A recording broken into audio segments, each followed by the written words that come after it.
Talod market યાર્ડમાં ઘઉંની શરૂઆત થતાં ટ્રેક્ટરોની લાંબી કતારો જોવા મળી હતી। માર્કેટ યાર્ડમાં ઘઉંની 5204 કુલ બોરીની આવક નોંધાઈ હતી। ઘઉંનો પ્રતિમણનો સૌથી ઊંચો ભાગ 601 અને નીચો 490નો ભાવ પડ્યો હતો।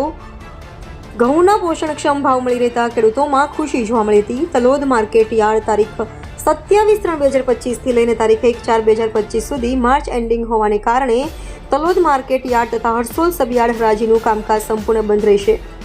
આ દરમિયાન ખેડૂતોએ પોતાની ખેતપેદાશોના માલનું વેચાણ નહીં લાવવા માટે વેપારીઓ દ્વારા વિનંતી કરવામાં આવી છે। 2/4/2025ના રોજ શ્રી હરાજીનું કામકાજ શરૂ થશે, જેની દરેક ખેડૂત મિત્રોએ નોંધ લેવી। Reporter Jayantibhai Patel, India 24 news, Talod.